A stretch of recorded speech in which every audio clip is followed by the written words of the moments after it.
So, welcome back to DC Silver Age Storytime, and today we have Superman 129, published in May 1959, with story by Jerry Coleman and art by Wayne Boring. This one is called The Ghost of Lois Lane. Lois, you're haunting me because you think I killed you. Please believe me, it was an accident. Psst, Jimmy, Superman thinks he's seeing Lois's ghost. Must be his guilty conscience. This is a nice cover. I like this one. Very clean. Very nice. Lois, why don't you stop haunting me? You know I didn't mean to kill you. That was all an accident. So we get a little bit of a plot point here early on. This fellow is selling a typewriter, or has sold one, that is so touch sensitive that you could just blow on it and it will type. So it seems like that might be a little bit excessive. But Perry White comes in and he has an assignment for Lois. He wants her to return this briefcase to a professor, and then she can get an interview too. So she flies out there. Professor Grail, I'm Lois Lane from, yes, the planet. She says, oh, Professor, I feel so silly. The briefcase, I forgot to bring it. I was so hopeful of getting a sneak preview of your recent work. I left it on my desk. So he's okay with it. And he explains his invention. I'm trying to find a way to transmit energy to distant places like radio waves. I accidentally found a possibility of something better. I hope someday to be able to send people through space by radio, hence these chairs. So it is a teleporter. And she sits down in it, and she's just kind of hanging out. And the professor needs to leave. So Perry White tells Superman, hey, she forgot the briefcase, and he decides to fly out there. He uses his X-ray vision to see what's going on, to see where Lois is, but accidentally sets off the device, and it blows up, presumably killing Lois Lane. Oh, whoops! So Superman's pretty upset. I killed her. It was my fault. I should have realized, choke, that X-ray vision might act unpredictably in a place filled with unknown electronic circuits. Poor Lois. Where's the professor? I must tell him. So he looks around with his X-ray vision, and there is the ghost of Lois Lane. Lois, great Scott, my hand, it passes through her as though she were a ghost or a phantom. But it can't be. I can see her plainly, and then she's gone. And then he starts to maybe question his sanity. So he's flying back and has to help out because I guess this building they're building is starting to sag. And again, he's trying to use his X-ray vision to, I don't know, weld it or whatever, and he sees Lois again. And the workers are sitting there staring at him, wondering what the heck's going on. And he tries to grab, and again, cannot. First he melts it, then he makes a grab for it, the girder, and now he's putting it back. He looks like he don't know what he's doing. He sure doesn't seem like himself. Did you notice the look on his face when he passed close? Superman looks haunted. That's what. So he goes back to his Fortress of Solitude and is looking at the Lois Lane statue.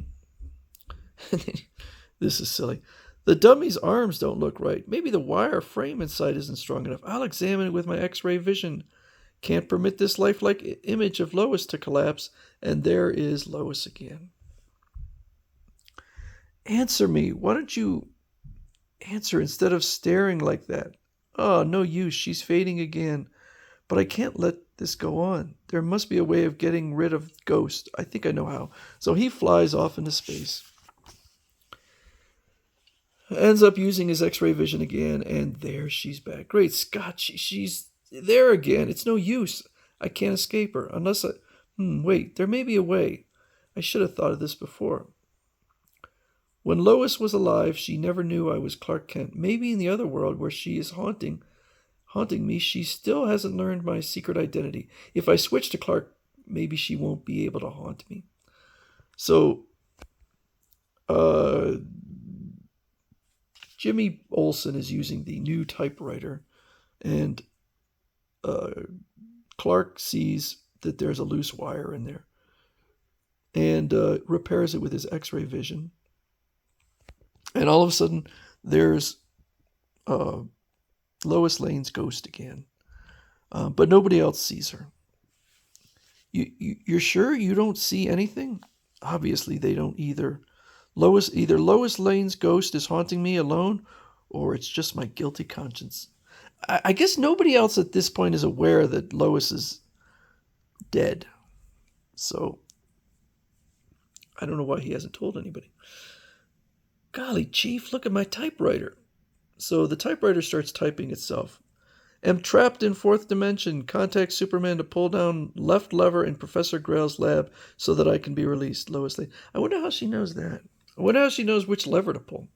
And wasn't the lab destroyed?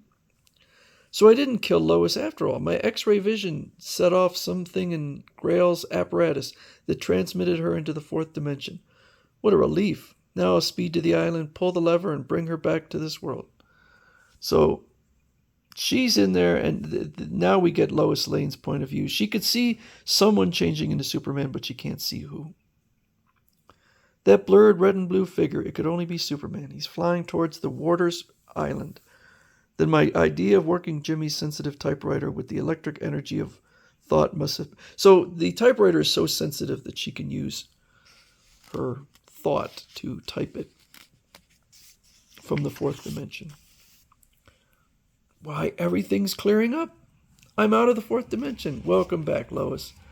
So I sneaked back for another look after Professor Grail had gone, telling him I had to wait for my helicopter. Then your X-ray vision blasted me into the fourth dimension. But why did you keep haunting me like that? First I thought it was your ghost, then my conscience. I didn't haunt you. Think back. You only saw me when you used your X-ray vision. I'm not sure how she knew that. Somehow the beams of your X-ray vision opened a window to the fourth dimension. I don't know how she knew that. Which explains why only you could see me. Of course, that must be it. Well, I've got a story, but I'd have had a better one if I'd recognized you when I saw you change identities. Oh, I guess she was going to announce to the world, huh? But everything was too blurred. Think I'll ever find out your secret? I'm afraid you haven't a ghost of a chance, Lois. But So that is the ghost of Lois Lane, which was not actually a ghost. Just her kicking around in the fourth dimension.